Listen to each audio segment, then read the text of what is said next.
Welcome back, everybody. Today we're going over this little carbine that you see in my hands and that you saw throughout the intro. This is the Henry Repeating Arms 357 Magnum with the color cased hardened finish. So the color case hardening, of course, is on the receiver here, and it looks fantastic. It's also up here on the handguard retainer as well. So I'm not sure what I titled this video, but we did have an issue with the gun. We're going to get to that later on. This is the replacement of that gun, and since I got it back in, it's got 600 rounds through it with zero issues of any kind, so that certainly is good. So I guess we'll just walk through the features of the carbine and then get into the issue that we did have. We'll start out here towards the muzzle, and you'll see a few things going on. Number one, we do have a target crown out there on the end. The octagonal barrel definitely looks cool. It shoots great. For those of you guys that haven't watched my 357 Henry videos in the past, all of them pretty much shoot 2 MOA consistently with good defensive loads. So, you know, for a 357 carbine or a 38 special, getting 2 inches at 100 yards is pretty darn good. That's, of course, provided that I do my job as the shooter behind the gun. So the barrels definitely shoot well. However, these octagonal ones are a little bit on the heavy side. There's pros and cons to that. Definitely bumps up the overall weight of the rifle, which kind of stinks if you're going to carry it around a long time. But if you have somebody who is perhaps a recoil sensitive shooter or just a new shooter in general, if you load this thing up with 38 special, it's about as close as you can get to feeling like you're shooting 22s when actually shooting center fire ammo. So that certainly can be a good thing just for training folks, for practice, for fun plinking, all of those sorts of things. So out here beneath the barrel, we do have our magazine tube with 357 Magnum. This one here will top off at 10 rounds with 38 special. It's kind of going to depend on the actual overall length of the round that you're using, but definitely will be more than 10 regardless.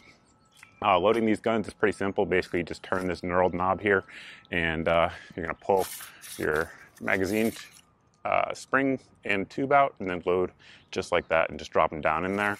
Additionally, if you have rounds in the rifle when you're done shooting for the day, you can just empty them out that way. They do now, as of when I'm recording this video, make a side gate loading version in 357 Magnum, but to the best of my knowledge, Henry isn't making the color case hardened versions with the side loader yet. So maybe they will one day, but as of right now, they don't.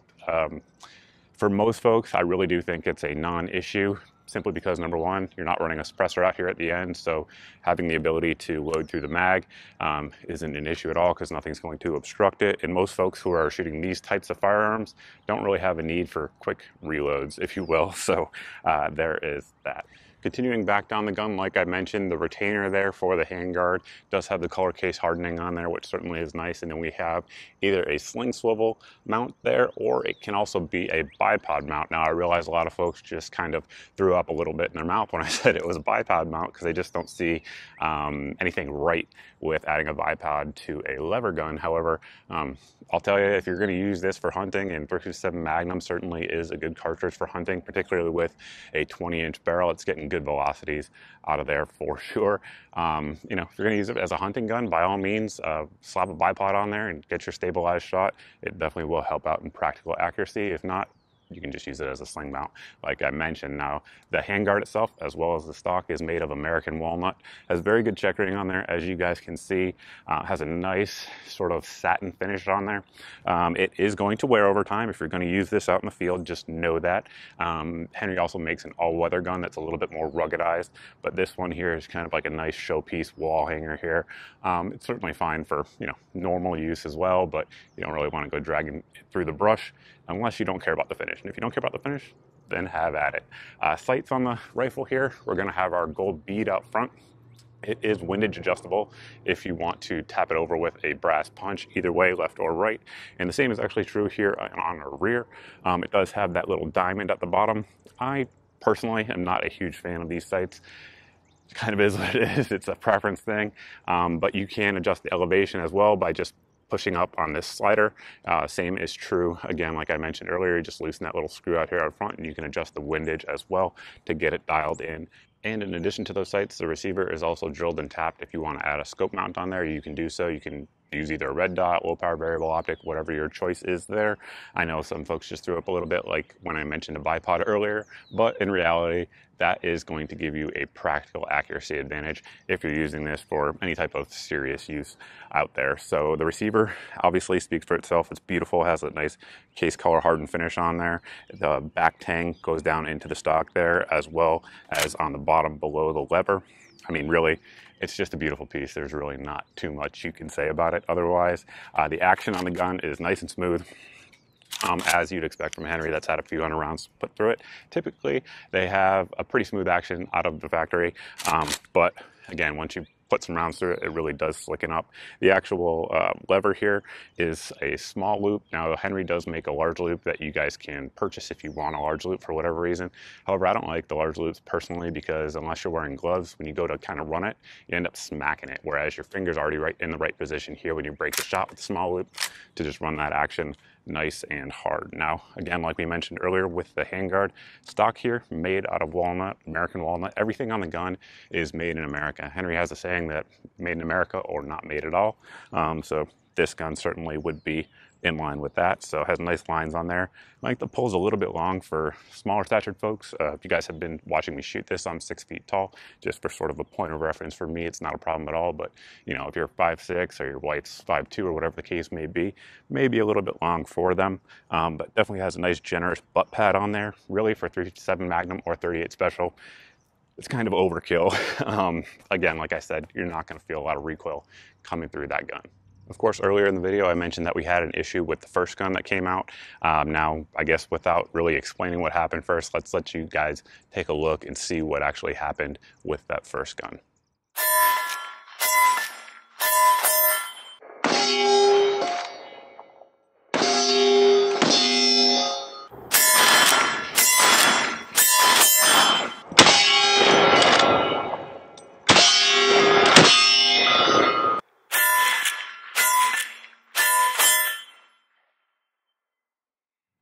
As I'm sure many of you guys already realized from watching that footage, what we had there was an out of battery discharge, which certainly is not good. The ammo that we were using, just for what it's worth, was some Federal 357 Magnum, so loaded kind of hot, which is why we had that sort of eruption out of the side of the receiver there, as you guys saw. So basically the way it worked is I was out there firing. That happened. Obviously, whenever you get an out of battery discharge, it tends to really wake you up a lot better than coffee can do. I got home, called Henry's customer service, let them know what happened, at least what I thought happened, which again was an out of battery discharge. You know, the customer service was like, cool, whatever, like, let's get it back in and have our engineers look at it. Went back to Henry, all on their cost, of course. Their engineers looked at it and actually called me and let me know that yes, in fact, it was an out of battery discharge. So let's talk about the condition of the gun at the time. I had it in. That was literally the last magazine I was going to put through it before bringing the gun to you guys here for, you know, the review portion of it. And it had about 900 rounds through it. And what the folks at Henry said that they thought what happened was, their engineers, after they looked at it, is that they think that in the firing pin channel, something just got lodged in there. Now, again, for folks who watch my channel and have watched some of the behind the scene videos that I do here, like I generally will just throw guns in range bags that are out in the dirt and sand and stuff like that out in my field. So it's entirely possible that I threw the gun into a dirty bag or something like that and something got in there along the way. That said, even with that, it's a really freak incident. I've never heard of any Henry gun having an out of battery discharge before. I searched, as you can imagine, online to see if anybody else had anything like that, and absolutely not. I'm the only case that I know of to date. Yay. It's one thing you don't want to be, right? And one of the reasons why it's really strange is if you kind of look at the way a lot of lever action guns work, particularly Henry's, is that the firing pin is back here in the bolt. And basically, as soon as you unlock it from firing, it goes into sort of like a free floating space, right? And then even as you send it home, so right now, it is not in battery. I don't know if the camera can pick that up or not, but in there, the bolt still is kind of floating, right? So there's no tension on it at all. The only time that tension gets put on it is when the bolt goes into battery, as you guys may be able to see here. So even now, with it really close to being in battery, but not, it's still floating. So right there. You guys can see it pop out, and that's when it's under tension, is when it's in battery. So in order for the firing pin to go home when it's out of battery, just think of the mechanics of that. It would be really difficult, and something would just have to be seriously impeding or preventing the normal movement of the firing pin. And that's what we had, apparently. So it is what it is. But regardless, I always, I tell you guys the good, bad, and the ugly with whatever gun that we get in. Again, I've had easily over 10,000 rounds through different Henrys over the years. It's the only time I've ever had any issue with any of the guns to date, but it did happen, so we tell you guys about it. When I was thinking about how to close this video out, I just started laughing there, as you guys saw, because there's no really good way to close out a video where you had an out of battery discharge. But a few things that folks looking at this carbine may be interested in, right, that we didn't touch on already, is definitely going to be price points. So these rifles, street price, are going to come in, generally speaking, with the color case hardened finish, $800 to $900 range, maybe a little bit higher depending on when you guys are looking at this, supply and demand, all of those sorts of things. So they're not inexpensive rifles. Typically, I'm someone out there who says all positive things about Henrys because they generally work. Obviously, in this case, we had an issue. It is what it is. You guys can make your own decisions based on the information that you guys saw in this video. And I would definitely be interested to hear what you guys have to say about it, what you think about it, down below in the comment section. But if you have a question that you actually need answered, the best place to reach me is over at my Facebook page, because I actually see all the messages I get over there. Whereas comment section on YouTube is hit or miss. Sometimes YouTube just doesn't display your comments to me. It is what it is. But that's it, guys. That's today's video.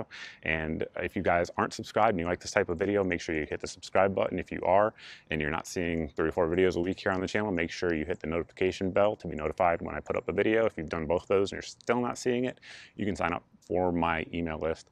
You can do so at the sign up tab on my Facebook page or over on my website under the sign up tab as well. At most, I send 1 email per week, so it's not super spammy. It just has all the videos since the previous email, so that way there's no social media giant between you and me and my content, and you guys can actually see what I'm putting up. But that's it, guys. Thanks for watching. Look forward to seeing everybody in the next video.